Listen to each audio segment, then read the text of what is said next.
Please welcome Red Hat President and Chief Executive Officer, Matt Hicks.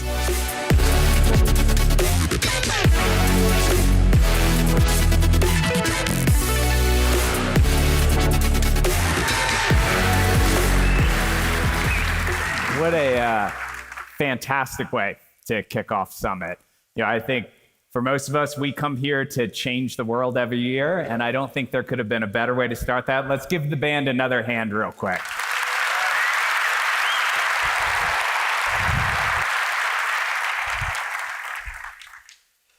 Now, this year's Summit is going to hone in on the intersection of open source and AI and the incredible impact that happens when we combine those two.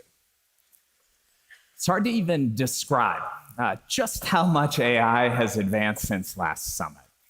Last year, we said it was the moment of AI, and for those of us trying to keep track of the changes, it's been a long moment. The rate of innovation has only accelerated. It is every month, every week, every hour at this point. But in all the advancements, the most interesting thing that happened to AI over the last year has been the explosion of choices. What used to be only achievable in trillion parameter models is now being replicated in models orders of magnitude smaller. Capabilities that just a year ago were coupled to high-end, fairly exotic hardware can now run on a laptop. Training techniques that once ran in the hundreds of millions of dollars are now being replicated for a few thousand. And what's at the center of all this innovation? Open source and academia.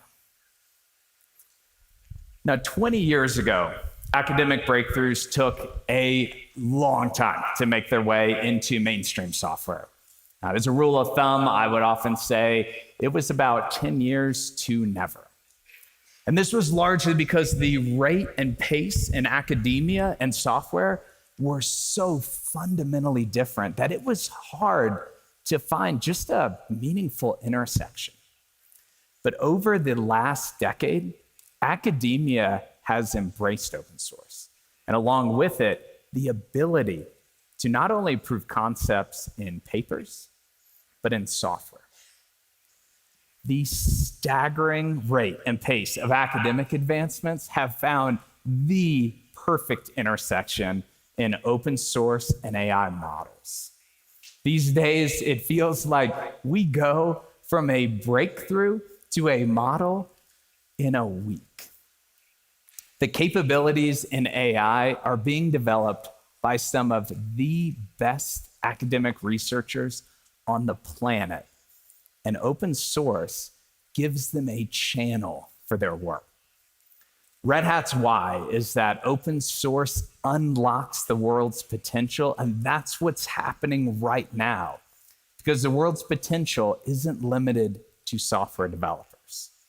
We are now seeing the impact of broadening the open source ecosystem in the world of AI.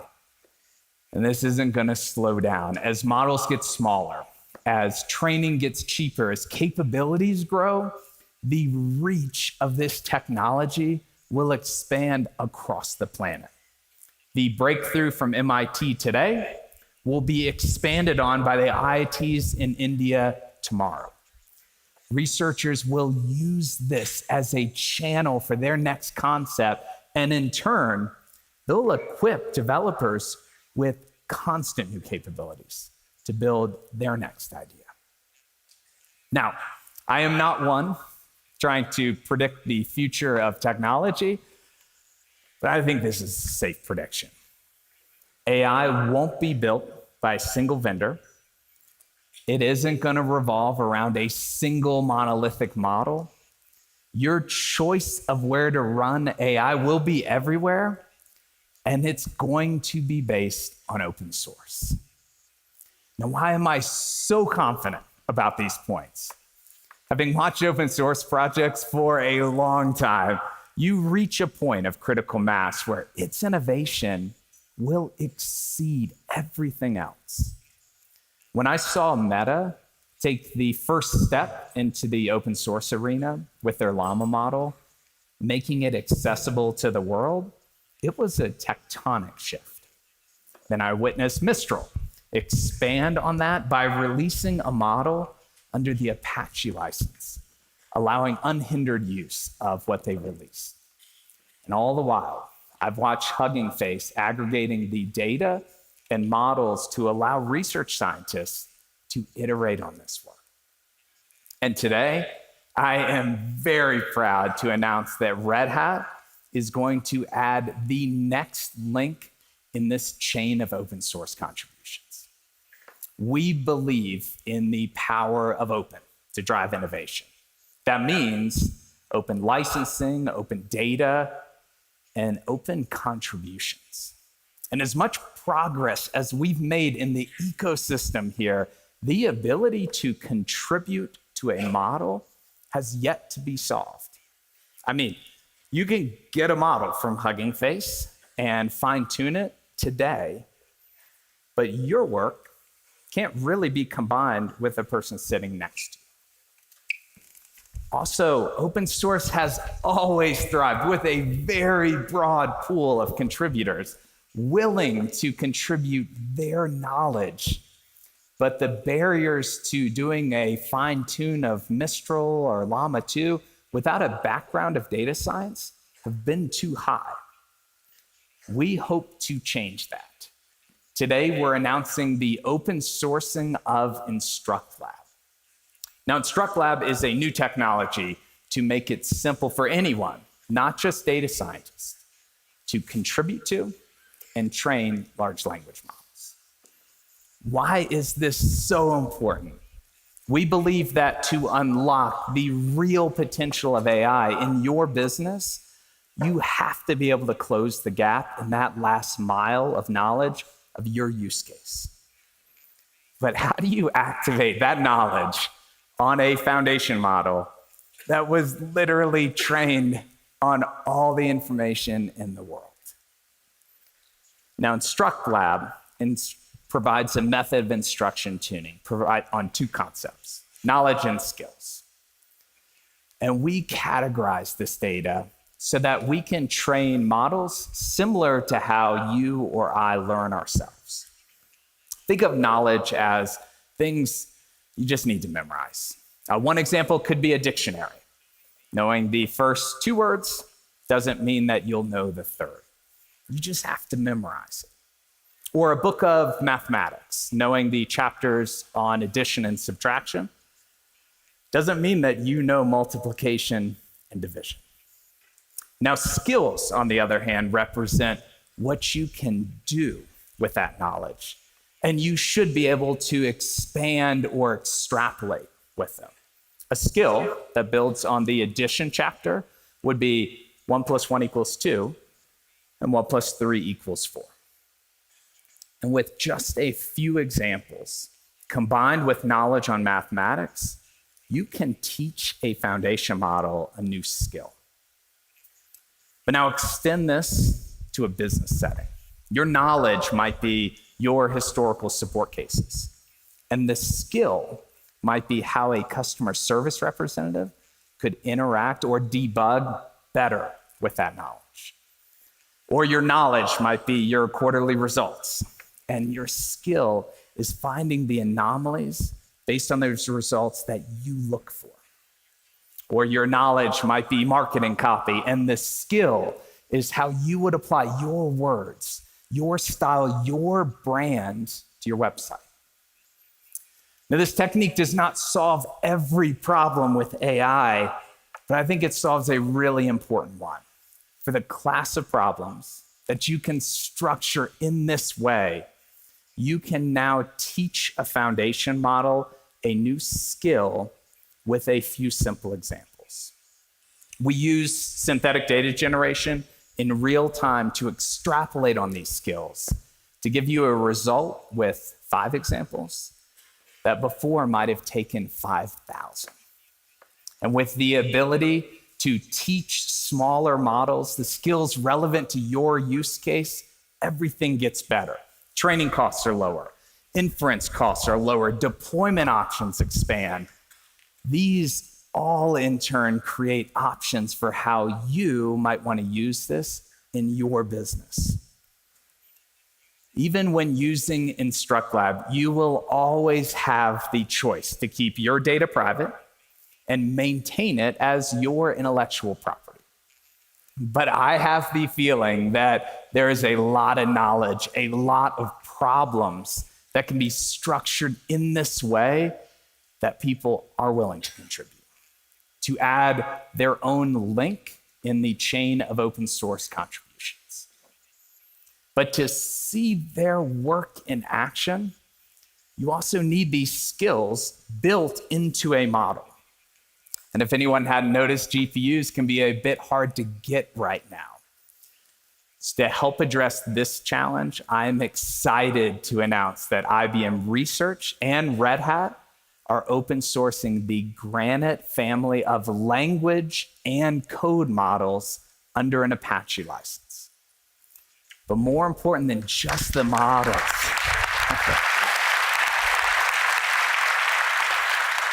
we're excited too, but more important than just the models, these will serve as the upstream for training any open source contributions made in InstructLab. If you choose to contribute your knowledge and your skills, we will put it into a foundation model for you and for the world. And we'll do this in days, not months. Our goal is to expand the open source ecosystem around AI one notch further, to include those willing to contribute their knowledge and skills, and also close the gap for businesses looking to train smaller open source models in their needs.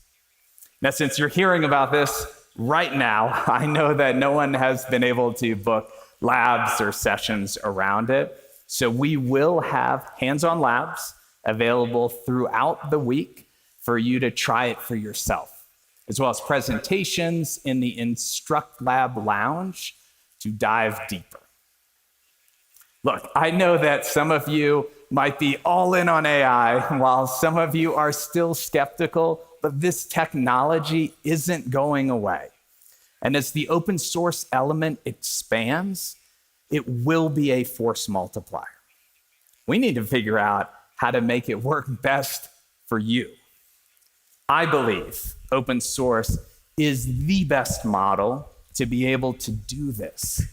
But let me try to explain why based on my own experience. I've said before that I truly fell in love with technology when I was first exposed to Linux and the concept of open source more than 25 years ago. To know that I could make it work for me, to change it, to learn from it was so empowering that I was motivated to learn everything I could and earn the right to be a contributing member of that community. I started my career off as a Linux admin, like many of you. I earned the opportunity to build products and lead teams, like many of you. And my passion for technology has been reinvigorated over the last couple of years by seeing what AI can do, just like many of you. In our careers, we are fortunate if we get to be part of one huge technology movement. I feel fortunate to be experiencing the convergence of AI and open source and proud to be contributing to it. I hope by the end of Summit, that will also be shared with many of you. As I mentioned, I know that you all are at different points in your AI journey, and that's the good part. There is no set in state or in date.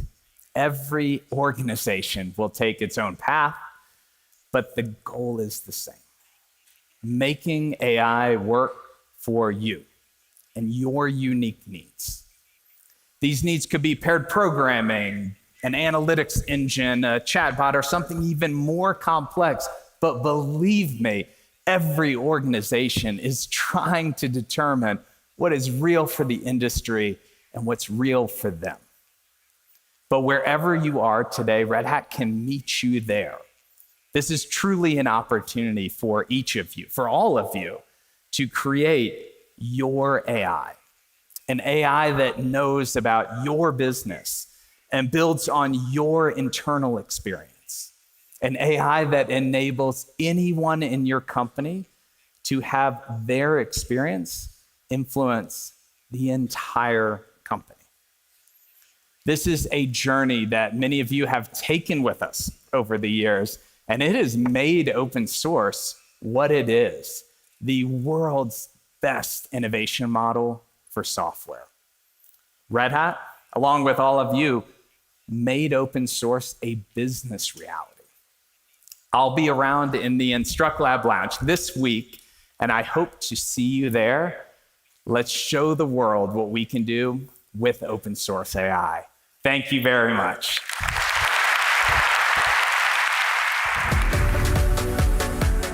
Please welcome Red Hat Senior Vice President and Chief Product Officer, Ashesh Badani.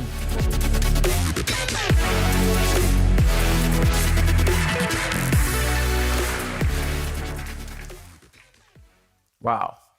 Thank you, everyone. We have an incredibly exciting opportunity right in front of us to deliver truly open source, community-driven generative AI models.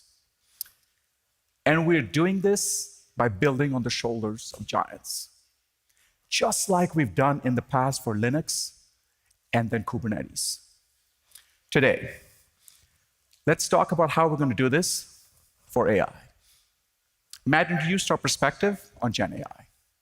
I want to focus on choice, openness, and control.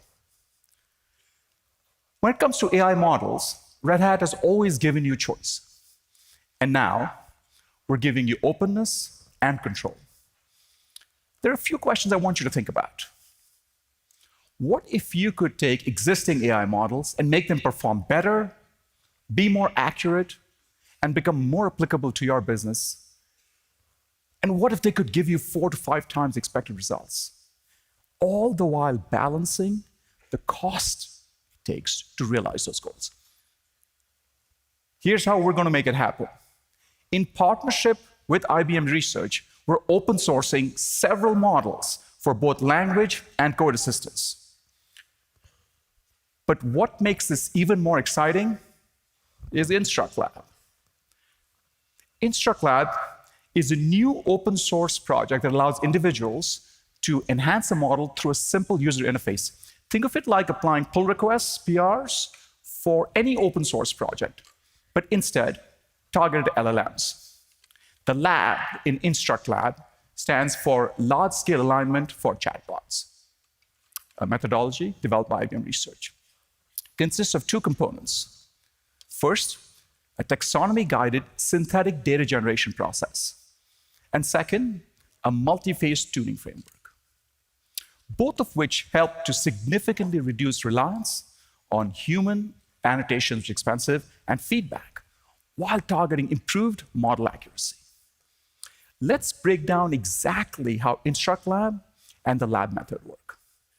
Let's take an example of a site reliability engineer in SRE who is handling a data center outage. She searches the LLM for information on how to recover from the outage, but isn't finding it. What's happened is that she has identified a gap in either the knowledge contained within the LLM, like the lessons learned during the recovery operation, or the skills the LLM is capable of, like learning the schema for generating SRE runbooks in response to natural language questions. The model needs new information or capabilities. Now with Instruct Lab, she and her team can work together to make sure they're representing those skills and that knowledge within the taxonomy.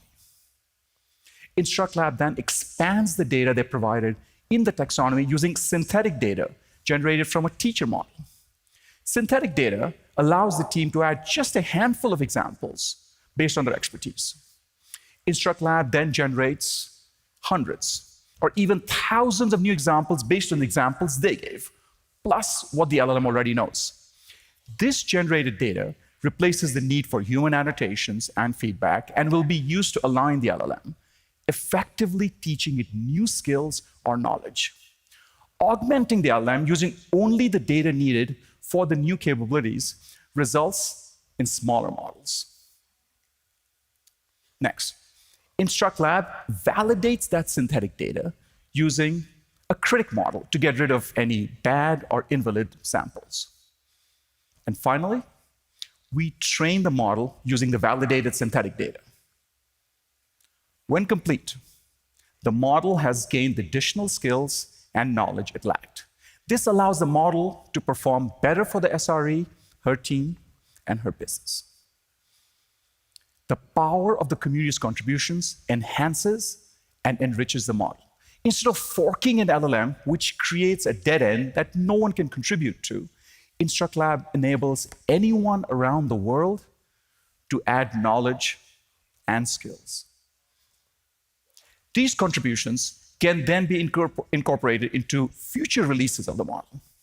Put simply, you can use InstructLab to make contributions that benefit everyone.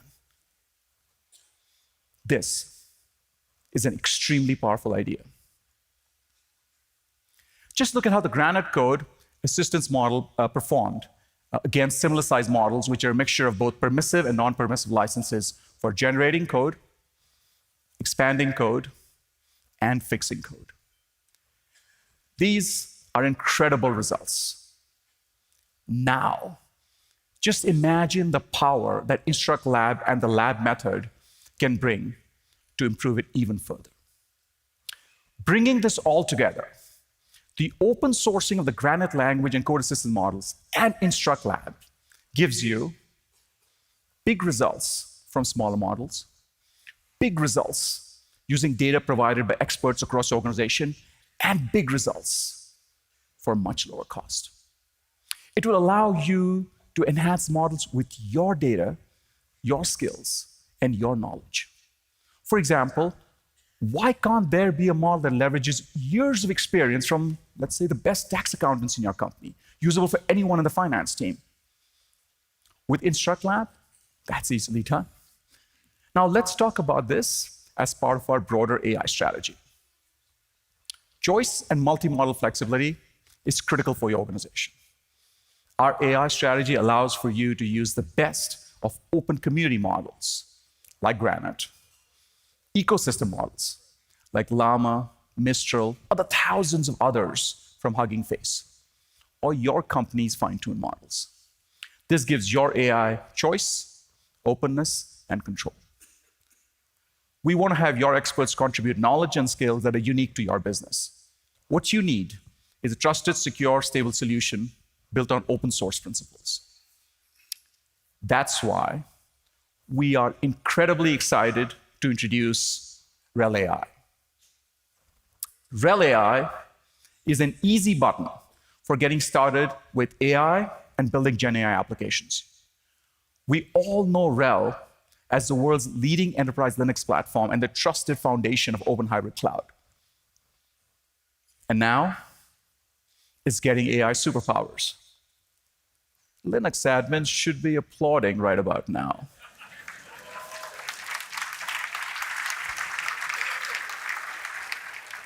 RHEL AI brings together the open source Granite language code models, a supported distribution of InstructLab, open source AI tooling, and an AI-optimized Linux instance that can run on your laptop or a single server.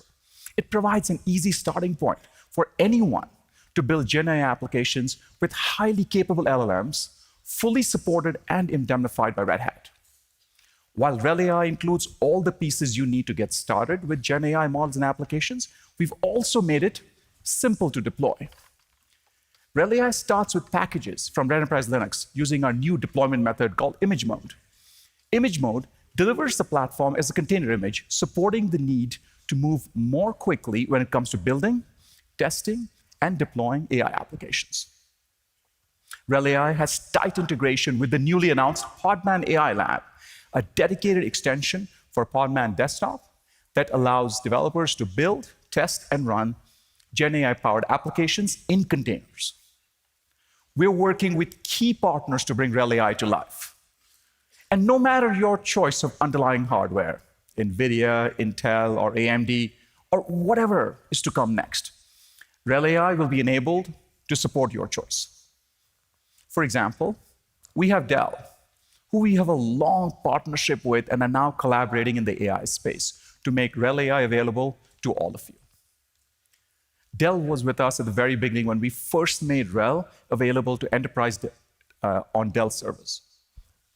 And it is only fitting that they're with us now at the forefront of our AI offerings. I want to dive into this some more. So please join me in welcoming Ihab Tarazi to the stage.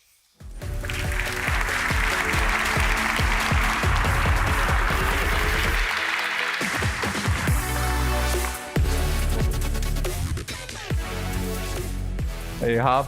Hi. Thank you so much for joining us here at Red Hat Summit. We're thrilled to have you here. Can you share your perspective on the market opportunities you're seeing and how we can work together to address them? Well, first of all, thank you for having me. I'm happy to be here. Great to be in this exciting event. So last year, we introduced Dell Apex Cloud Platform for OpenShift, for Red Hat OpenShift. We jointly engineered this platform so that we can automate OpenShift operations on premises, and we've seen significant success with customers. Customers really value the automated deployment, simplified operations for infrastructure, and the full life cycle management for the infrastructure stack. And they use it for both containerized applications as well as virtualization needs with OpenShift. And then OpenShift AI has become the leading platform for enterprises to develop and deploy AI applications. As you know, here at the show, we're announcing more enhancements as we continue to invest. We're announcing more powerful GPUs, as well as object-scale storage for OpenShift, Apex, Dell AI Apex platform. Our strategy is to provide customers fully integrated solutions, including compute, network, and storage, with the entire software stack. And we do this by co-innovating with Red Hat, and we focus on delivering outcome-based solution, leveraging industry standards and open source. Thank you for that, for sharing those great insights and the work we've been doing together. As you well know, Dell has provided Red Hat with the systems for RHEL AI testing. We made an incredibly exciting announcement today. Couldn't have gotten there without you, so thanks. Why did you see this as an important opportunity? It's really exciting to be seeing this announcement today and listening to it when I was sitting in the back here. We see RHEL AI and InstructLab community to be an important accelerator for AI. It's breaking down a lot of the barriers for testing and bringing AI models. This whole approach to open source models, and also with the full indemnification for the open source model, is very unique, and we think it's extremely interesting for enterprise customers. The delivery on the models also in these bootable containers provides a lot of the flexibility as part of this RHEL capability. And then InstructLab make it simpler for enterprises to use groundbreaking research on instruction tuning with open source models. And they're able to take the proprietary database and data and use it for the tuning without sending the data outside their IT. And that's a big deal. That's great. So thanks for sharing some of those insights and the choices you made. But you've been doing a lot of work. What have you seen and experienced with the testing to date? What kinds of outputs have you realized? Yep, thank you. We've been collaborating very closely with the Red Hat engineers. We gave them access to our advanced AI labs, innovation labs, to test on all sorts of GPUs. Some of the GPUs we tested on was our leading platform, the XE9680 with 8-way GPUs with NVLink. And we also tested on other GPUs as well. And what we've seen also is that this has significant potential for AI agents. AI agents are getting a lot of attention these days, but they have the potential to fully automate by being able to use these fine-tuned models and add AI agents on top. And our engineers have been working on using InstructLab ourselves for instruction tuning our own internal requirements as we deploy AI inside our company for specific tasks. And we're very excited about it. That's great to hear. Lots of interesting work that you all are doing. So Ehab, thank you again for joining us today, being with us, and for our continued joint collaboration.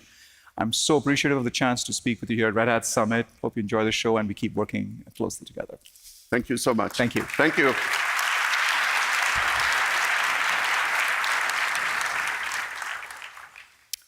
For RHEL AI, we've also been working with Lenovo.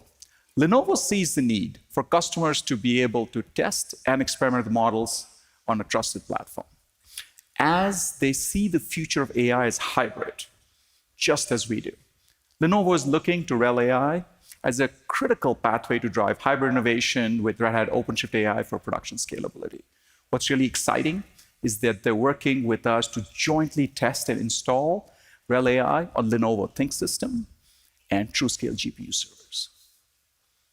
So as you heard, RHEL AI makes it incredibly easy to get started with AI, but some of you are further along in your journey. Perhaps your data scientists are already running experiments with third-party models or implementing RAG chatbots and putting them in production.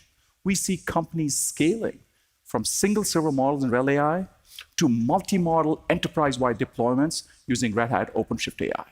So whether you're managing a handful or a few hundred models, OpenShift AI provides the foundation of your enterprise platform. You may remember, we introduced OpenShift AI at last year's summit. In the Open Hybrid AI platform that's built on Red Hat OpenShift, it enables you to simplify AI adoption by increasing flexibility and freedom of choice. And it gives your AI engineers access to the latest innovations in AI development. It does all of this while reducing the complexities of building and delivering models and AI-enabled applications. This gives your operations teams a consistent way to deploy, monitor, and manage models from any platform. Today, we're announcing expanded functionality of OpenShift AI. It includes the ability to manage multiple model servers with full control over the performance and scaling of each of your models.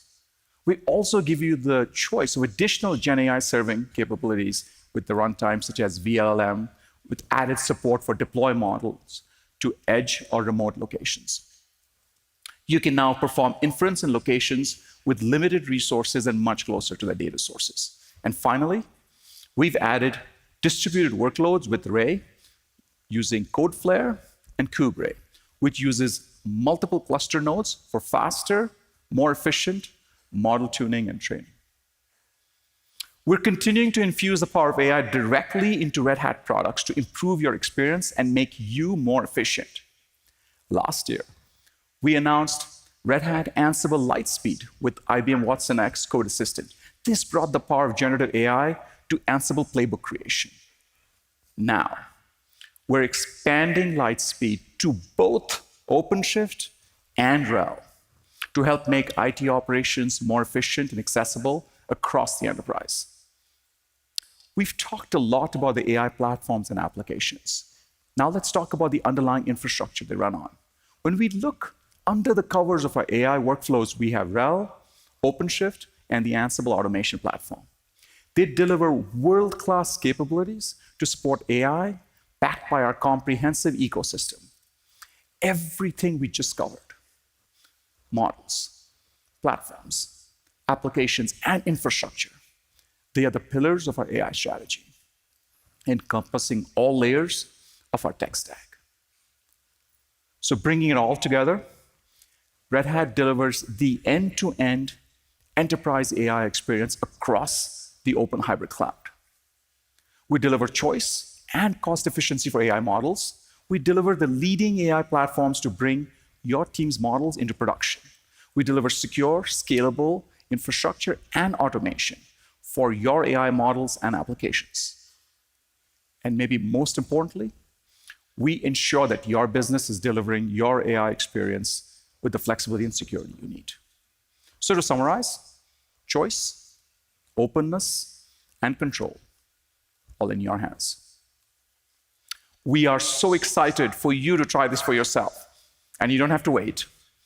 For all of you here in Denver, head on over to Instruct Lab Lounge and attend some great panels, maybe pick up a shirt or two, including one that's this afternoon for a deep dive on Instruct Lab and RHEL AI. For the rest of you on live stream or watching on video, check out our GitHub or our Hugging Face page and start adding to the community's knowledge and skills, truly bringing the power of open to AI. Thank you.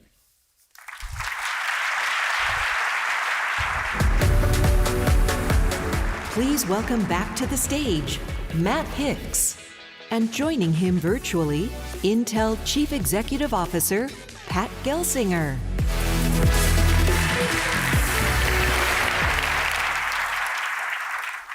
Pat, thanks so much for joining us today. Intel has always been an incredible partner for us. I think we've actually passed the 30-year mark at this point. And we've announced some big things today with the open sourcing of Instruct Lab and RHEL AI. Feels a bit like the old days of RHEL and Linux, don't you think? Absolutely. And it really is a pleasure to join. For decades, Red Hat has just been integral to driving innovation in the open source space and with the developer community. Well, I wish I could be joining you in person today. I appreciate the opportunity to be here virtually to talk to you about our strong collaboration between our two great companies and how we work together in the open source communities. And talking about AI, I can't stress enough how big an impact AI will make on all our industries. So I'm really excited to see Red Hat and IBM unlock the market for open ideas. And Intel, we're going to be with you every step of the journey, Matt. I appreciate it, Pat. And last month, I was at Intel Vision, and I was really impressed with your AI Everywhere vision. Could you mind just share a little bit more for the audience what that vision means to you and to them? Absolutely, Matt. I'll talk about it all day if you give me. And fundamentally, technological innovation is advancing at an unprecedented pace. And at Vision, I predicted that every company will become an AI company. AI is becoming integral to every aspect of business, from training large-scale models on specialized AR hardware to deploying those pre-trained models across every platform with efficiency. Our mission is to bring AI everywhere, across the enterprise, from the PC to the data center to the edge.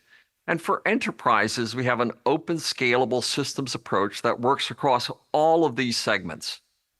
Awesome. No, it is a comprehensive approach. And as you've heard us talk about this morning, AI adoption is one of the biggest challenges facing customers today.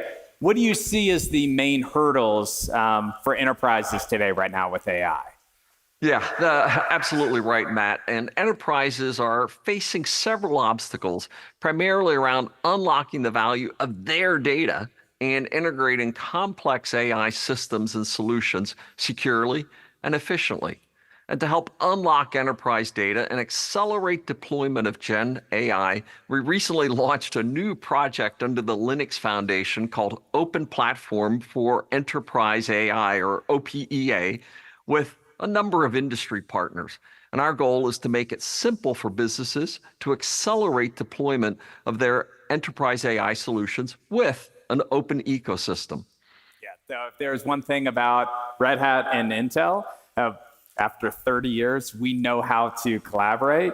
But I'd like us to talk a little bit more about our work around OpenShift AI and RHEL as well. Can you do that? Yeah, and Fantastic. Today we're announcing our latest collaboration with Red Hat to power Intel's AI portfolio with Red Hat OpenShift AI and Red Hat Enterprise Linux. Now, Intel's AI technologies are integrated directly into Red Hat OpenShift AI to combine the full spectrum of our AI hardware and software, optimized for our latest Intel Xeon processors, Intel Core, Arc GPUs, Edge AI, and most importantly, we're introducing support for our Intel Gaudi 2 and Gaudi 3 accelerators, setting new standards in AI performance and TCO. And on the software side, we're bringing together a rich set of scalable, industry standard, open source software ready to go out of the box which can be integrated with Red Hat OpenShift AI and validated for interoperability to run across disparate IT platforms. So with this launch today, we are making sure our latest innovations are tightly integrated with the full suite of Red Hat portfolio, making AI adoption by our enterprise customers seamless. And since we're not done there, to further expand cloud and edge computing into a new era of performance and scalability, we're also excited to announce the launch of Intel Infrastructure Processing Unit, what we call our IPU, the E2000 series, also integrated with Red Hat, and it's now a dev preview to Intel and Red Hat developer community. So a lot of great stuff, Matt. Now, we're equally excited about this work over here. And speaking of Gaudi 3, maybe you could tell the audience a little bit more, dive a little bit deeper on this technology. And don't forget the promise as well to get one of those first cards in my hands so we can benchmark InstructLab against it. Well, we'll have one in your hands very shortly, Matt. And I look forward to the results once you have it in your hand and your team has had some time to work on it. At Intel Vision, we introduced the Intel Gaudi 3 AI Accelerator. And Gaudi 3 broadens the AI data center market offerings for enterprises and provides a significant leap for global enterprises looking to deploy generative AI at scale. We also announced Intel Gaudi Accelerator customers and partners, including Naver, Dell Technologies, Bosch, Supermicro, and many others. All told, it's a game changer for AI workloads. I'm really looking forward to getting those Gaudi 3 accelerators in hand. And another topic that is near and dear to our enterprise customers is security, especially the security of AI models. What steps are we taking there? Yeah, and security is definitely a very hot topic, especially when it comes to protecting proprietary AI models with businesses' most critical resource, their data. And our teams have been hard at work in enabling Intel Trust domain extensions with the Red Hat portfolio. We're proud to announce the availability of confidential computing instances with Red Hat on select CSPs, and soon will be available for on-prem deployments, including support for Gaudi 3. And we're committed to enhancing confidentiality and security across the board. Awesome. Before we wrap up, how can customers get started with these technologies? And we're proud to be launching early access to Gaudi 2 and Gaudi 3 AI accelerators with Red Hat and Dell to qualified customers on the Intel Tiber Developer Cloud. And fundamentally, how do we get this in the hands of users quickly? Because the future of AI is not just being written, it's being built. And Intel's AI platform is built on an open foundation. Red Hat OpenShift AI and Intel's AI technologies aren't just a product. It's your path to unlocking the full potential of AI, to innovate faster, and to transform your enterprise's AI journey. If you're attending in person, be sure to check out the Intel booth on the show floor for more details. Yeah, thank you very much, Pat. We're not just talking about the future of AI, we are actively building it together. And at Intel Vision, you pushed us on think about your laptop strategy. I'm the proud owner of a Intel Core Ultra 9 laptop, and I'll be putting it through its paces with InstructLab this week. Thank you very much for joining us, Pat. Thank you so much, Matt, and to the best to you and your audience in your summit there. Thank you.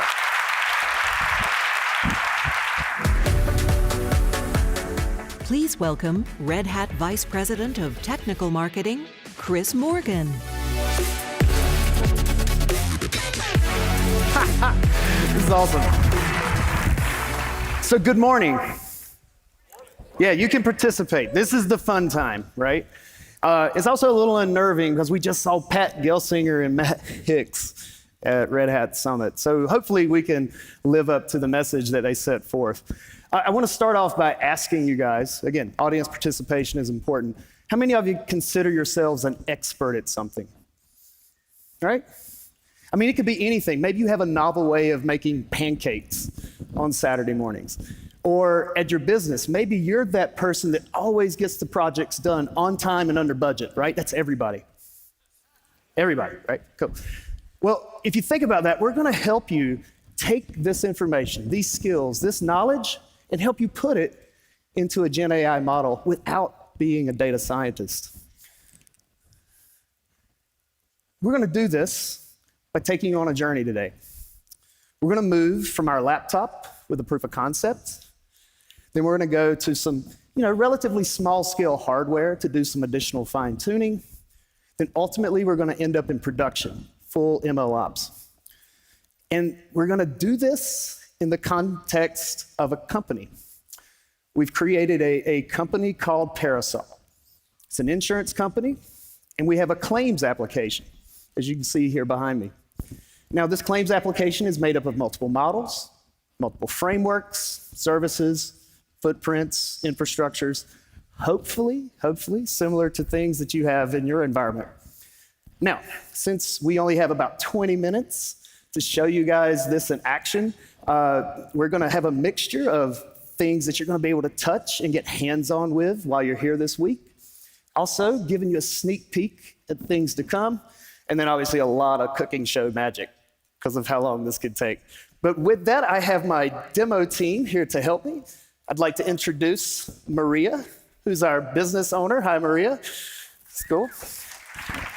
We have Maureen, or Mo as we call her. She's our developer, right? Got a lot of fans here. It's great. And then we have Sally, who's our Linux admin and release engineer. And then last but certainly not least, we have Sherrard, who is our ML ops engineer in this scenario today.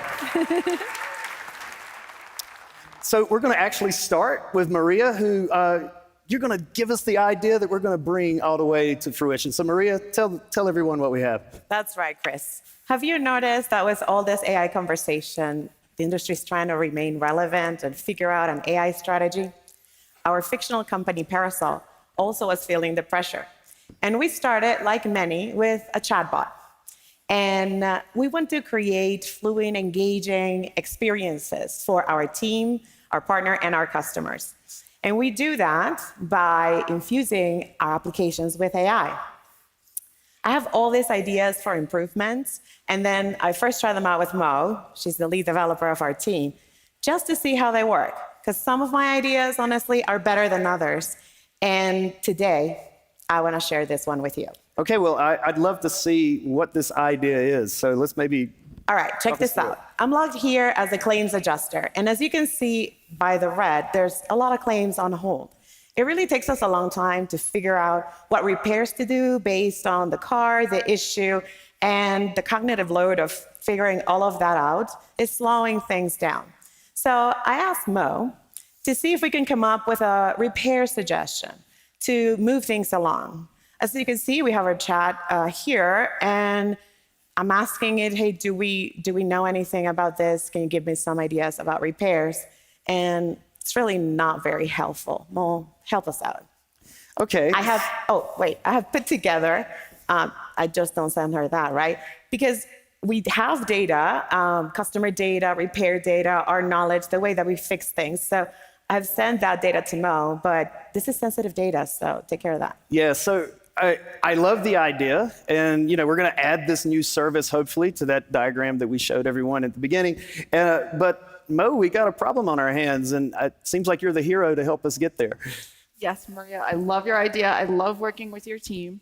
What Maria showed you was the first generation that my development team put together of the chatbot to help our claims agents. And I want to show you how we made that, because my team had no AI experience until very recently.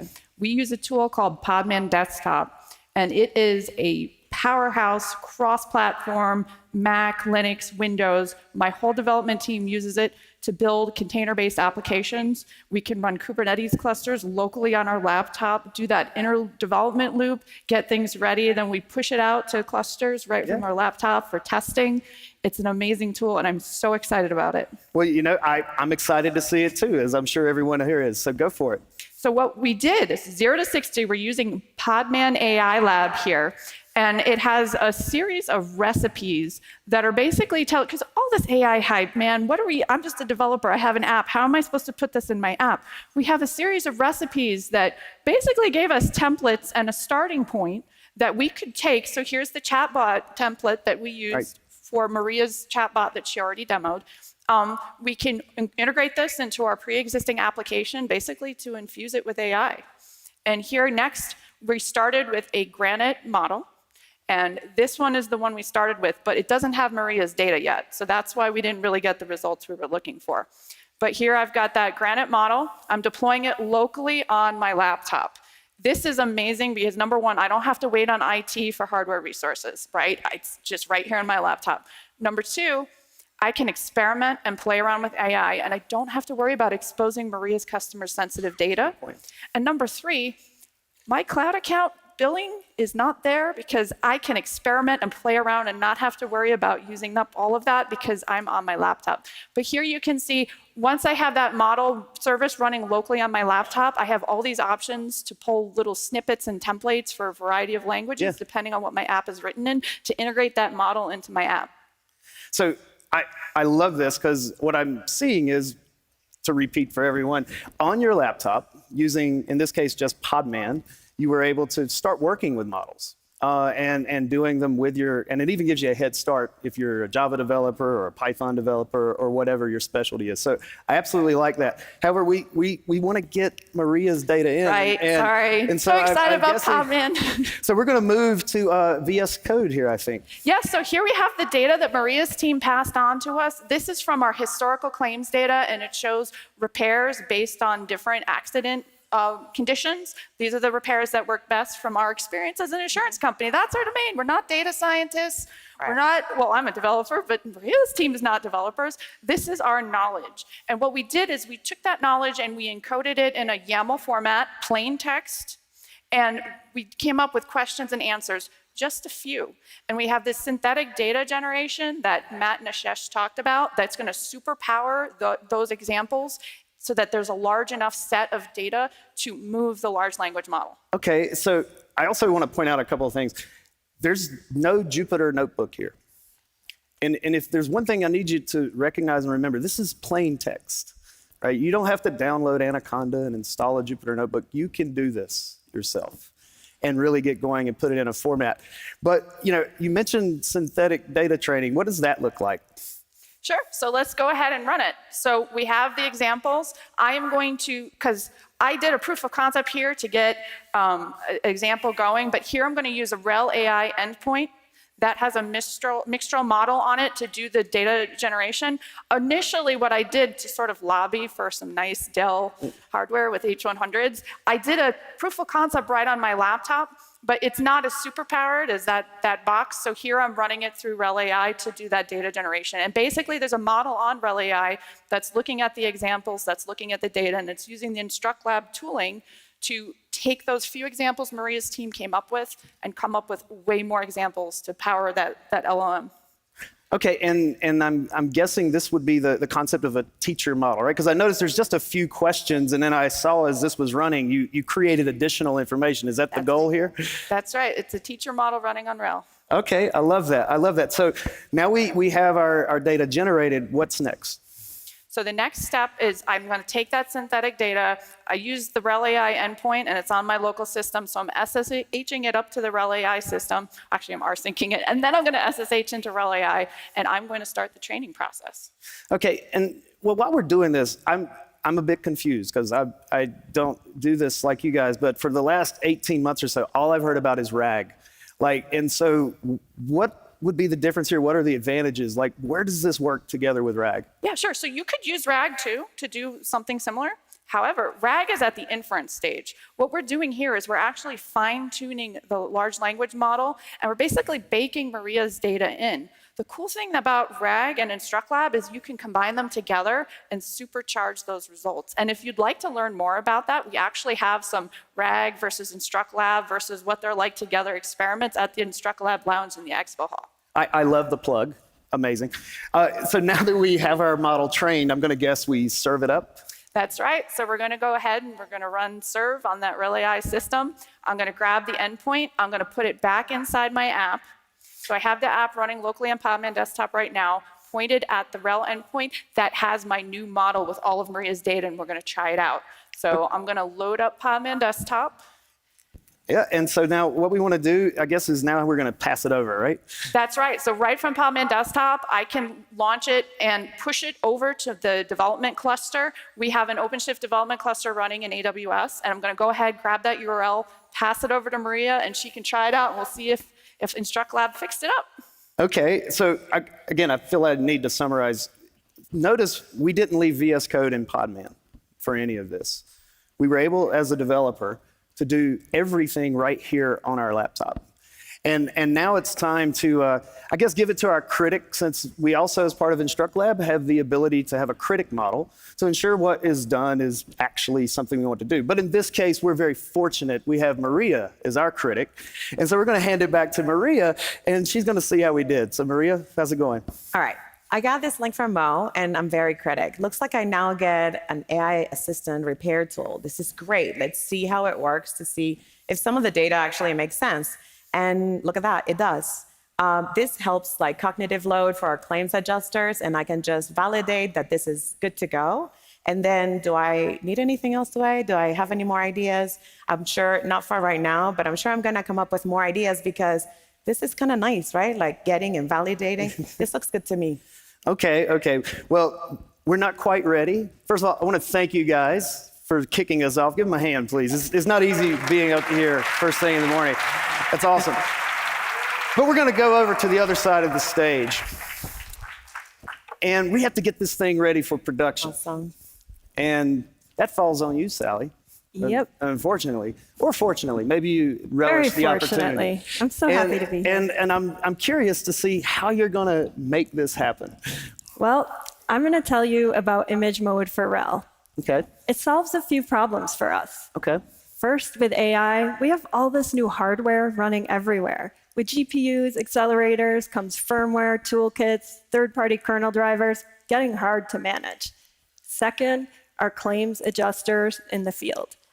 I love these fictional people, but they don't know much about computers. So for them, we need hands-off updates and dialed-in systems that run our application and nothing else. This is where image mode for RHEL really makes a difference. Okay, and because, that sounds like a problem a lot of Linux admins have in the real. First of all, do I have a lot of Linux people here? You guys literally are the foundation. Make some noise, please. That's right. Appreciate all of you. So, hey, but what are we really doing? You mentioned containers. Let's maybe dive into that a little bit. Yeah, it's image mode is packaged and delivered as a container image. So here's a container file. We have a custom RHEL base layer for each hardware type we run. It's really easy now to switch between them. And our applications, our services, those are added as additional layers. Like here's our Parasol app embedded as a systemd service. Okay, well, but I gotta be honest with you, right? It's just a container file. And with all due respect, we've done containers for quite some time here, and most of this crowd has had our experience with it. What really makes this special and unique, though? I gotcha, yeah. So these base RHEL images, they're not your typical container images. They include the Linux kernel, the bootloader, and the bootc command. That's what makes them bootable. With this, I can configure everything from the kernel up as a whole, and all of the configuration now happens at build time in our internal trusted environment. No surprises at runtime. Yeah, okay, so you know what? I still don't quite get it. Let's just maybe see it, and we can do that in Podman, right? All right. So to install systems, you need disk images. And check out the new bootc extension for Podman Desktop. I can go from a bootable container image to a disk image. I can build multi-arch for ISO, QCOW, AMI, for bare metal, and I can build these from my MacBook or my Windows laptop. No kidding. So I don't have to install Fedora to do this. I can use a Mac. Even you could do it. And so, well done.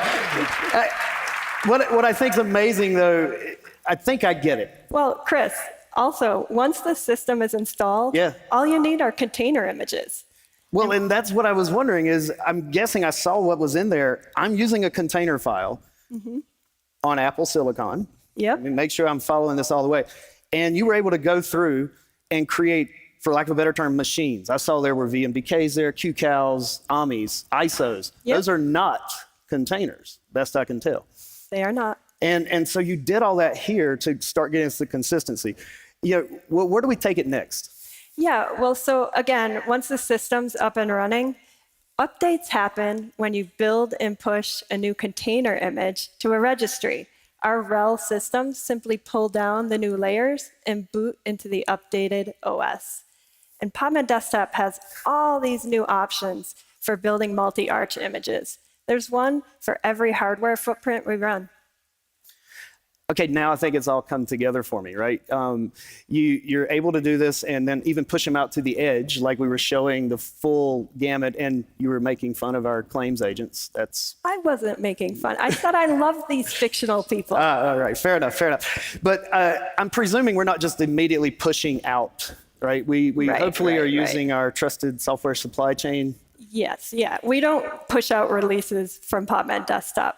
All of that happens in our trusted software supply chain. Like here, of course, it's OpenShift pipelines with Tecton chains.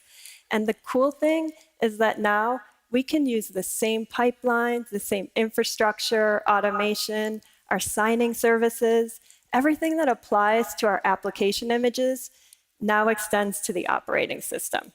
Okay, I love it. First of all, and if those of you who were here last year, trusted software supply chain was a big push, and it's great to see how we can fit that into everything this year. Sally, that was absolutely fantastic, and I think you've done most of Sherrod's work for him. So we can probably leave. Are we done? No, we're not done. No, I think he has a lot more to say. All right. So, Sherrod, we've heard a lot.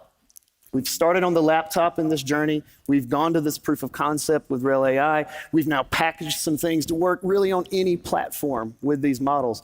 But can you help us understand, before we dive into OpenShift AI, what's the fundamental relationship between RHEL AI and OpenShift AI?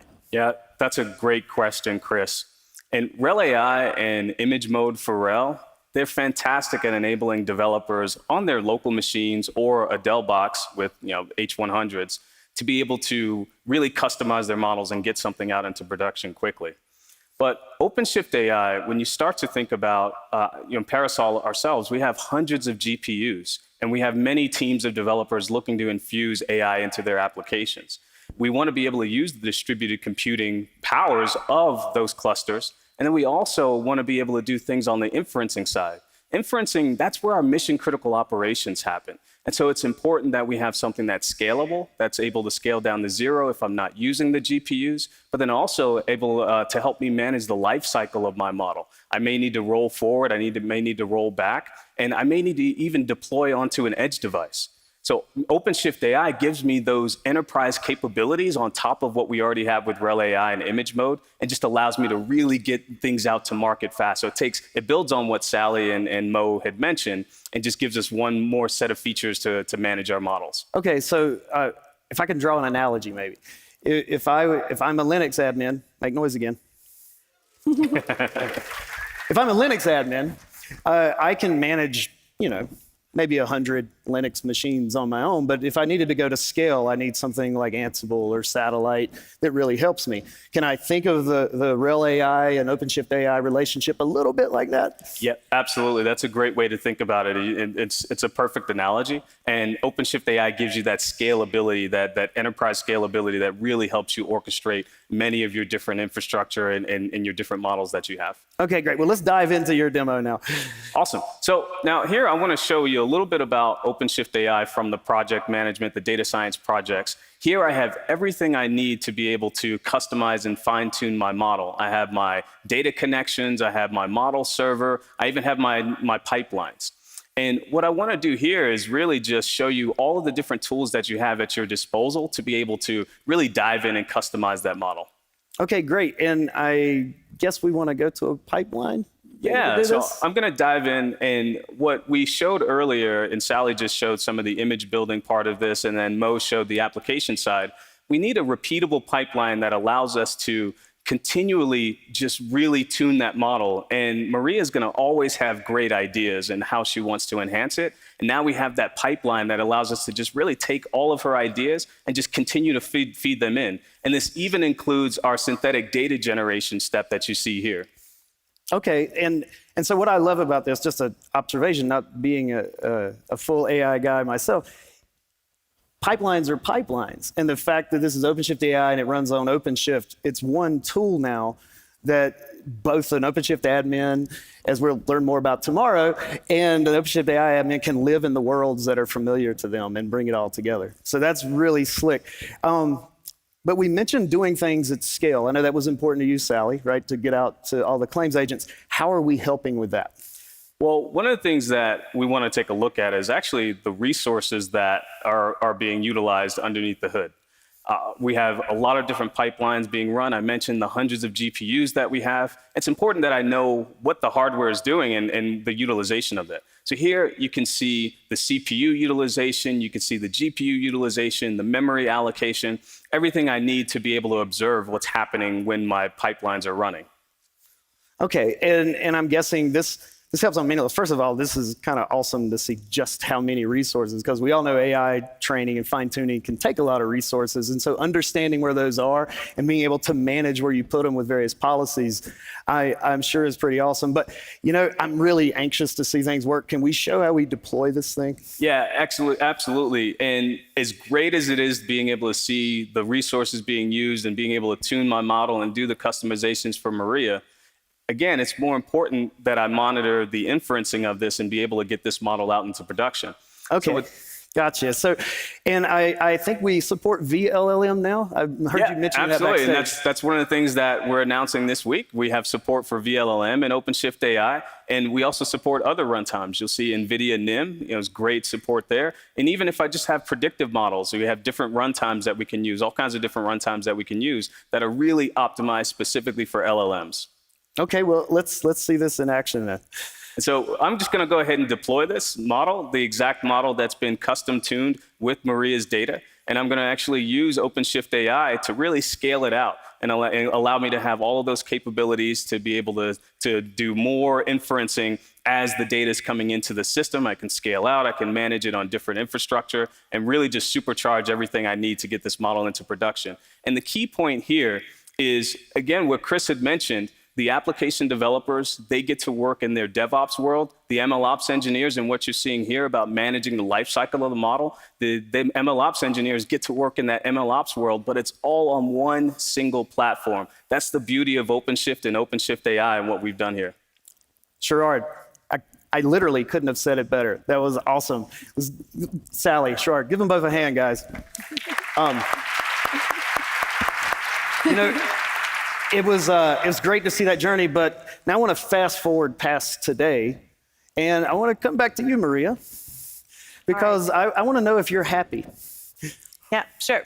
Let's see what we have here. I really like that I was able to go from an idea, and creativity is my code, you know that, and we can continue to sort of iterate on that. And we have our new service. Hopefully everyone sees that we have this in place now. It's right here, and notice it's running on RHEL AI. But again, I want to see the business impact that we've done here. Let's go check out our dashboard. Okay, so we travel in the future in this fictional company, and look at that. Our claims are no longer on hold, or there's some still hanging in there. And I really like that I was able to start small, figure it out, and then continue on. Some of my ideas, like I said, are better than others. And we did all of this in a systematic way that I can continue to repeat to improve our business. And then we did all of this without burning our budget or the environment, because even fictional companies have sustainability goals to meet. Yeah, no question. And do you feel like a data scientist now? I think I am. Well, we won't get carried away on that. But listen, let's give them all a hand, guys. That's pretty awesome. Thank you. I hope when you see these guys out, ask them more questions. These are some of our best experts at these technologies. You can tell their passion to talk about it. If you see them, absolutely go there. There's more breakout sessions, there's labs, there's even an Instruct Lab lounge where if you saw that thing Ashesh had on, you can actually earn one of those. And it's very cool, very soft and nice. But now what we want to do, I hope you've seen all this and all of you feel inspired, right? AI represents a big opportunity, as you've heard Matt and Ashesh talk about. And at Red Hat, we're trying to do what Red Hat's always done. And we're making that AI accessible to everyone and making it where you too can make things better. I hope you've enjoyed this, and thank you for your time. Have a great day.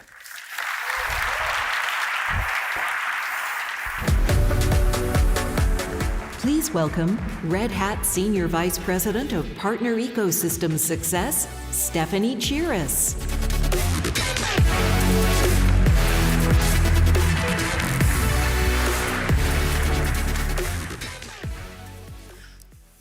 Demos are always one of our favorite things at Red Hat Summit. Nothing more exciting than actually seeing our new technology at work. Red Hat's offerings for AI, OpenShift AI, and now RHEL AI have been intentionally built to embolden the power of the ecosystem. And as Matt said, we did the same in the Linux revolution. We're a platform company and proud of it. So everything we're announcing has been designed to underpin and unleash the flexibility of the ecosystem. That has always been our approach. Now, in the age of AI, ecosystem is more important, more dynamic, and more extensive. We've already heard how AI is the ultimate workload for hybrid cloud. Therefore, it is the ultimate workload for ecosystem collaboration. AI outcomes are driven by the whole IT stack, from silicon to application. The ecosystem delivers you flexibility and choice to pull in your preferred partners at each layer in the stack. Let's talk through it. AI has put a bright spotlight on differentiated silicon architectures like GPU accelerators. As you've already seen today, we are working closely with partners like Intel, NVIDIA, and AMD to make sure that together we maximize the power compute capability brings to your AI workloads. These accelerators serve as the heartbeat of the latest system architectures.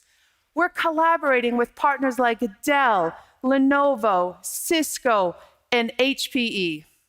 Together, we will ensure that you have easy ways to procure powerful servers, and that you can deploy across multiple footprints, and that you realize the very best performance. AI workloads are best deployed where the data is, whether that's on-prem, out at the edge, or in the public cloud. Public cloud brings a whole new level of accessibility. So we are thrilled that IBM Cloud is leaning in with us on this. Now, it doesn't just stop with the infrastructure ecosystem. Higher up in the stack, we're bringing ISVs the opportunity to build on the Granite model. Through the expanded platform of RHEL AI, partners get a faster, easier, and more efficient way to tune models and deliver to you differentiated value with faster ROI. InstructLab allows the Granite model to be taught in the same way you teach a person. And partners can be that teacher to add their incredible expertise to deliver new innovations. Also, the method of delivery is improved. With image mode for RHEL, ISVs can make those models available easily on any footprint.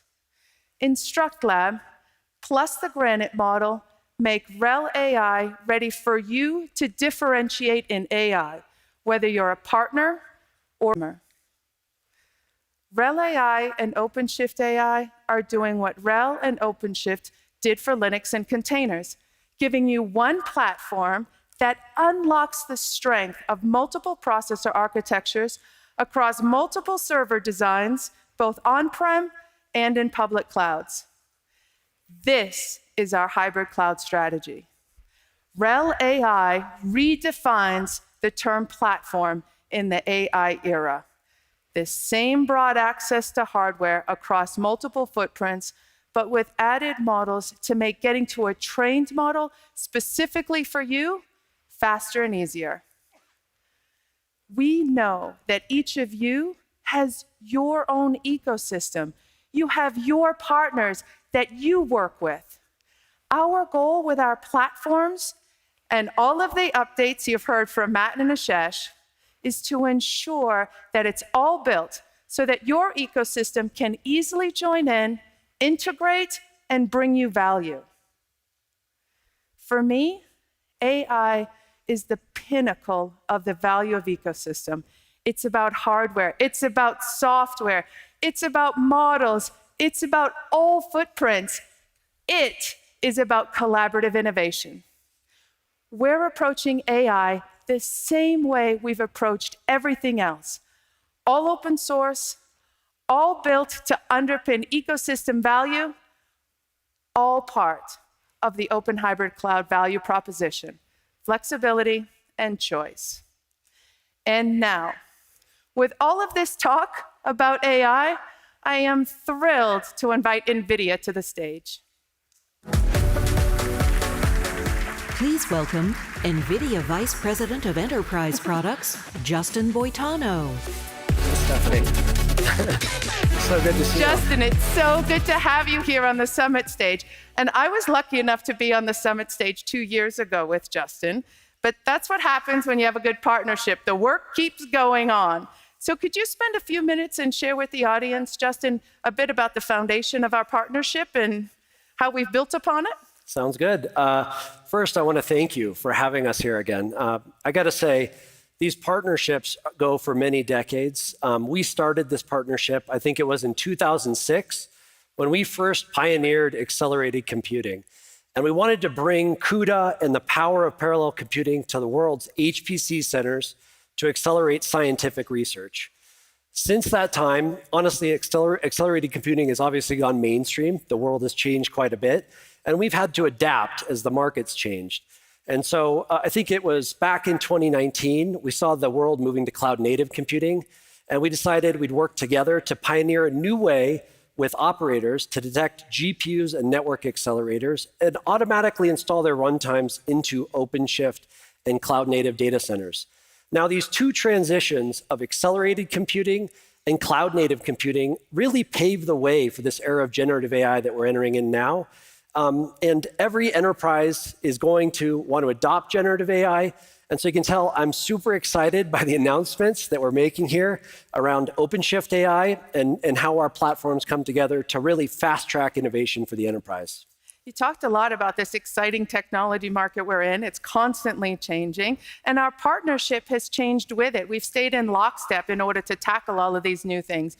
What do you think is the most compelling thing happening right now with our customers? Well, I got to be honest, the nature of enterprise applications is fundamentally changing as we go to generative AI. Let me give you a quick example of what these modern applications look like. Using AI agents. You know, when a user asks a query to a first model, it's going to create a reasoning plan, and it might call smaller models that are fine-tuned on domain-specific information. It might call an embedding model. It will retrieve data from structured and unstructured data sources and reason through whether or not it can answer the question, and then it provides that response to the end user. So ultimately, the way to think of this is these applications are chained together models as microservices running on OpenShift. I mean, we just saw the great demo, right, showing the NVIDIA NIMS capability running on Red Hat OpenShift AI. Could you tell us a little more? It was super exciting to see. Yeah, so let me go back for 1 second and touch on one thing, which is in this new market of applications, every developer wants to use REST APIs. They no longer want to use, work in the low-level libraries and do the performance optimizations, the models, and build the endpoints themselves. And so the work that we realized we needed to do as a company from NVIDIA was to build and announce NVIDIA NIMS. And we work with all the leading model builders to fine-tune their models and give you the best performance efficiency, power efficiency, and best TCO running on our accelerators across your data center. Ultimately, NIMs are going to pave the way to make it easy to stand up all the open models in the ecosystem in your data center. I think as we have seen, it's about taking not just the amazing capability of compute that you've brought in, but it's that easy accessibility as well. Could you say a few things about, we're going to continue this journey together. It is about the work we've done with OpenShift AI and RHEL AI, trying to create new ways in order to allow folks to work with AI models, to move them forward, to tailor them. This is exciting stuff, and we're committed to do it together. Yeah, at the top of every enterprise CEO's concern list is data privacy and security. So another body of work that we do in NIMs is we secure that open source runtime so that enterprises can be assured the runtimes, the model backends, the serving frameworks are all cleared from common vulnerabilities and exploits, and they can take them to their corporate data and run them in production easily. So now by integrating NIMs with OpenShift AI, enterprise developers can really quickly experiment with all the state-of-the-art models running in any cloud or data center, and the developers can build applications against those models in a way that protects all the prompts. It prevents confidential data from leaving their data centers or their networks. And so this is a really easy way for enterprises to get started. And I can show you really quickly here. Now, anybody in the audience that wants to try this can open a browser and go to ai.nvidia.com to experience all the trending AI models. And NVIDIA pays for all the GPU resources for you to experience this. So let's take a look at this demo real quick. Now, this is ai.nvidia.com. You can see all the trending models. You can choose the model you want to interact with, and you can prompt it or use it through an API key. And then when you're ready, you can go to the console of OpenShift AI, select the NIM model serving platform now, and then quickly set up all these open models and choose how many pod replicas you want to set up, choose the model that you want to run, choose the GPUs that you want to serve these models on. And so it's super seamless and easy in a few clicks to set this up on OpenShift AI. You then have an endpoint you can start to build into your applications. And here's an example of an application that you can run your own queries against. And again, it ensures data privacy and security because this all runs in your cloud or data center of choice. Oh, and one last thing is the admins also get the benefit of using OpenShift AI because they can see API health, model health, and quickly analyze the performance of what's going on in the cluster. Like we said, there's nothing better than seeing technology at work. That's what we do together, Justin. We're super excited to be partnered up with you to make sure that taking things that we've done around RHEL AI and InstructLab now and the new ways of interacting, we're going to continue to do this and bring diversity and ease of access to the AI space. I look forward to continuing this work together with you. Yeah, you too. Thank you, Stephanie. Thank you so much, Justin, for joining us. Thank you. I really appreciate it. So I so appreciate the collaboration with NVIDIA to get to see technology like this in action on stage. Clearly, NVIDIA has focused on providing amazing compute capability and making it easy to use and accessible. Now, I would like to welcome to stage Adobe to talk through some of the great capabilities and experiences they're bringing to customers. Please welcome Adobe Principal Product Manager, Rachel Hannessian, and Adobe Vice President of Platform Engineering and Architecture, Shiv Vaithyanathan. Rachel, it's a pleasure to have you here. Shiv, so nice to have you. Thank you very much. Thank you for joining our whole summit crowd. Now, I would love it if you could share with this audience a bit more about Adobe Experience Platform. Thank you very much, Stephanie, and thank you, Red Hat, for having us. Adobe Experience Platform has been built to enable personalization at scale. It brings together siloed data within an enterprise, both digital and transactional, into a single real-time unified customer profile. With this single unified customer profile, Experience Platform customers can activate segments to destinations, they can orchestrate customer journeys, and then collect all that data back, bring it in, analyze it for performance. To give you some sense, we have about 500 odd customers today on the platform. And to give you a sense for the size of the data and the scale at which we operate, we have about 40 petabytes of customer data today on the platform. We do 5 billion edge transactions every day to go along with 17 trillion segment evaluations, both on the edge and on the hub. And all of this then powers more than 400 billion personalized messages that we send out every single year. Super impressive stat, Shiv, right? I mean, that is scale. Could you talk a little bit about how Red Hat is contributing to support all of this? Of course. So we are partnering with Red Hat to ensure that we are able to take Experience Platform globally. It's helping us do it more faster. Experience Platform has been built as a multi-cloud platform right from the get-go. We go and meet our customers wherever they are, wherever they want us to meet. And therefore, having a partner like Red Hat who enables us to be able to get consistent cross-cloud infrastructure, Kubernetes, networking, security, etc., is a win. Second, the core capability of Experience Platform is personalization at scale. Therefore, going beyond compute services to managed OpenShift data services like Foundation DB and Kafka, it frees up our capacity to be able to do the things that we care about and our core competencies. Finally, Adobe's AI has been built on trust and transparency. Therefore, a single partner such as Red Hat, to whom I can go to for both infrastructure and AI open source, is fantastic. Yeah, so clearly the theme of the day. We'd love you to double click a little bit about how Red Hat is enabling AI within Adobe Experience Platform. Absolutely. So we've built AI Assistant, which is a natural language interface to our customer data, where they can ask questions about their data in the context of Experience Platform. Our customers have been using AI Assistant to supercharge their productivity, fundamentally redefining what they're capable of. To give you an idea of how it's being used, I'll demo how AI Assistant can empower a retail marketer to design a campaign for repeat customers without the hassle of traditional research and analysis. Let's see it in action. I'll start by asking AI Assistant how to create an audience of possible repeat customers. AI Assistant quickly provides instructional steps, a video guide, and the exact signals to consider from my data.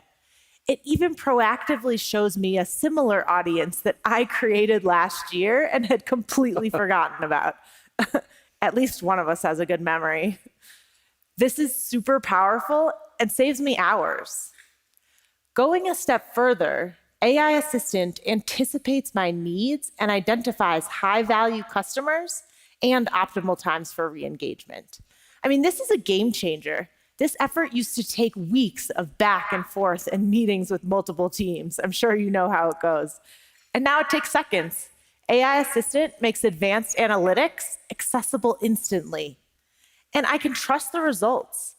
AI Assistant shows me how the answers were arrived at, including what statistical models were used, and the SQL that ran behind the scenes. I'm very excited to share this with my data scientist. AI Assistant helped me identify who to target and when. I can now craft a personalized email campaign. With a single prompt, I'm able to generate brand-specific email content. I mean, look at these great options. AI Assistant helps me have confidence then that I'm delivering the best content for this audience by setting these up as an experiment. It will then help me analyze the results and business impact. Now, what you just saw was one single example, but AI Assistant can answer millions of questions. This is going to revolutionize the way we work. And it's not just about productivity. It's about redefining what each of us is capable of doing. Such a cool demo. Thank you so much, Rachel, for sharing that. So, Shiv, would you tell us a little bit about what's powering that powerful demo? Absolutely. So it might be tempting to think, especially since we heard a lot about large language models, that all AI assistant is a thin layer on top of large language models. Nothing is farther than the truth. What powers the AI assistant is something called as the Generative Experience Model, affectionately called GEM. GEM is divided into three major buckets. Base models, which are models that are built on Adobe proprietary knowledge and data. Custom models, these are individual customer models for that specific customer. And finally, the decision services. In fact, in the demo that Rachel showed you, there was a part that was proactive suggestions that came along that comes from this particular decision services. The power of the AI assistant comes from the interplay of all of these together. GEM also satisfies three very important enterprise tenets. It starts with safety, correctness, and transparency. Safety because all customer data is kept isolated and there is no cross-contamination. Correctness of responses comes because GEM consists of a decomposed set of models with a lot of levers that can be tweaked to gain the correctness. And finally, the same decomposition that gives us the correctness holds on to the provenance that we can provide back as part of our responses for complete verifiability.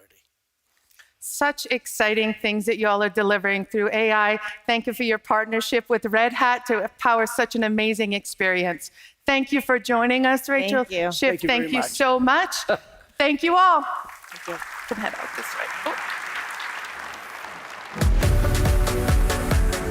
Please welcome Red Hat Senior Vice President and Chief Marketing Officer, Lee Day.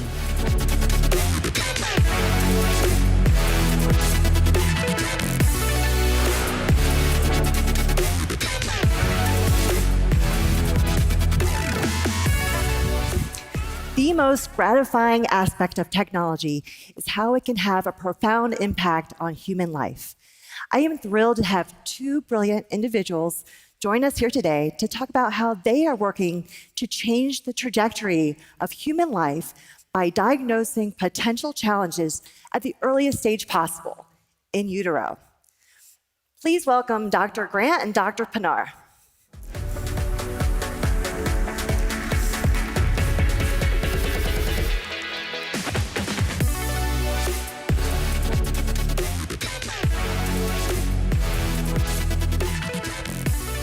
Welcome to the summit, doctors. We are so pleased to have you and so inspired by the work you're doing. Great. So let's start with you, Dr. Grant. Can you tell us what you're developing and the impact you hope it will have? Yes, I'd love to explain it to you. First of all, we're developing tools to improve the detection and diagnosis of abnormalities in our youngest and most vulnerable population, the fetus. Now, why is that important? Well, if we detect abnormalities early on, we can prevent the downstream consequences and have the best possible outcomes. So this is really important. One of the most important tools for diagnosis is MRI. And one of the most common body parts we look at is the brain. But fetuses are not easy to work with. When we're trying to get images of the fetal brain, the fetuses are moving around. We can't tell them to hold still. So as we're doing images through the fetal brain, they're moving, and the images are acquired in all different imaging planes, and some are blurred because of the motion. So with that, I end up having probably 1,000 images to sort through to see what part of the brain I see in one, which one's blurred, and try to put together an image of that entire brain to make sure I've looked at every inch of the brain and can accurately diagnose whether there is or is not an abnormality. That can be mentally exhausting and extremely time-consuming. What I need is a coherent volume put together for me so I can focus on the diagnosis, not on that task of putting the images together. But the problem is it has to be fast and it has to work into my clinical workflow. I don't have time to go look at other devices. So we have worked in collaboration with MIT to develop an algorithm that will put those images back together for me. And you'll see it playing up here now. Basically, what it does is it takes all the images that are done in very different obliquities and puts them together and shuffles them until they're coherent. That's an AI algorithm that is working on OpenShift. And because it's AI powered, it's fast. It takes 2 minutes, so it's really quick to get this done. However, I also need this to be in front of me when I'm reading the scan. So we've developed CRISP, which is a platform that goes that last mile. It listens to whatever imaging device that you were using. It then takes the images that we want when the right ones comes, runs the algorithm to do the brain reconstruction, and puts it back on my workstation right in my clinical workflow so I can easily get access to that better imaging data. That whole pipeline that takes it that last mile takes only 5 minutes, including the reconstruction algorithm. So that fits very nicely into my standard workflow. And we're looking forward to integrating that and testing it as benchmark with our clinical services, because we think it's going to increase the speed and accuracy of our diagnosis and decrease the cognitive load on the clinicians. Now, I talked about that example where I want to get rid of the fetal motion. Sometimes I actually want to quantify fetal motion, because fetal motion is a really good neural exam. It tells me a lot about the health and development of the fetus. So we want to be able to capture that motion and come up with a number that quantifies it. So working in collaboration with MIT, we developed an AI algorithm that does just this. It takes a series of images over time and picks up key points: eyes, shoulders, elbows, wrists, hips, knees, ankles. And you can see the algorithm up here playing. So what it does is track those key points and mix them into limbs so we can actually quantify precisely fetal motion over time. Now, this is really important because there are a lot of disorders that have abnormal fetal motion, so we want to be able to detect it. And one of the most important areas we're using that I want to use it right now, is in fetal surgery. One of the most common fetal surgery is for spina bifida. And the surgery is done in utero to improve outcomes of the motor function in the legs. Now I can monitor the change and improvement with surgery and continue to innovate with the clinicians to further improve those motor outcomes. Now, it's great to have these algorithms at BCH, a big institution with a lot of resources, but we want to be able to share. The nice thing is that since Chris is working on a local cluster on OpenShift, on-prem, we can share it to anybody running OpenShift, and it'll be up and running like that. No complications. So we're excited to share with other well-resourced institutions. But that's not good enough. We actually are developing a collaboration with the Massachusetts Open Cloud. And the reason we're working with the Open Cloud is twofold. If we can create a HIPAA-compliant environment on the Open Cloud, we can then give access to Chris and all these algorithms that we're developing to anybody that has a device to acquire images. They can just access the cloud, run the Chris platform, and get back the images. So they don't need on-prem resources. So this opens up the availability of this complex computing to anybody that has an acquisition device. Second important thing is, because the numbers are small in fetal and pediatric imaging, it's really hard to do AI research. So we have to work together. We need to combine data sets in a safe environment where we can all work together to develop the AI tools of tomorrow. And we can't do that without larger databases that require us to share together. So in summary, it's not, I think hopefully you can tell this is not just about fetal MRI, it's about creating an infrastructure to democratize image analysis for anybody that has an image acquisition device. And with that, to also create the resource to combine data sets so we can work together to share data sets and work on developing new algorithms to continue to move healthcare forward. Thank you. It's just incredible, important work.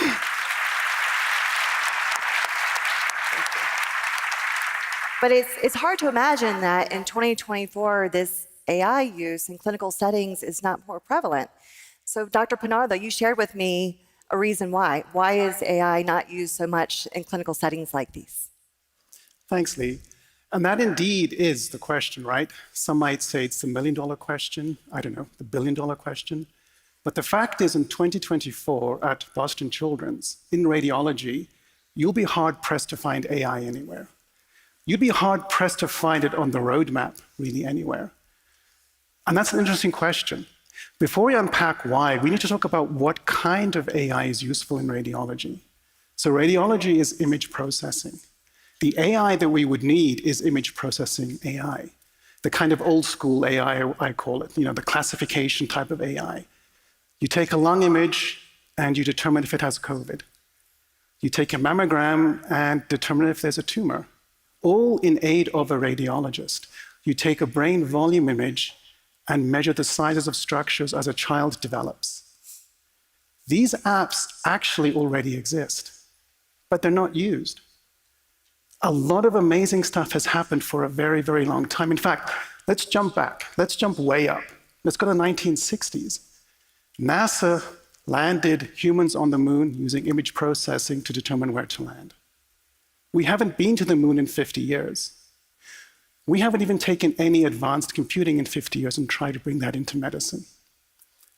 I think this is an integration problem. We haven't had the compelling tools for a very long time to make this possible.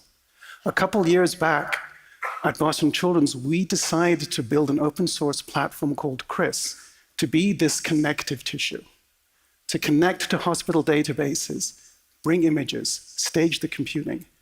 And we partnered with Red Hat to build this on OpenShift, to do all of the low-level scheduling, running the containers, so we could focus on the integration.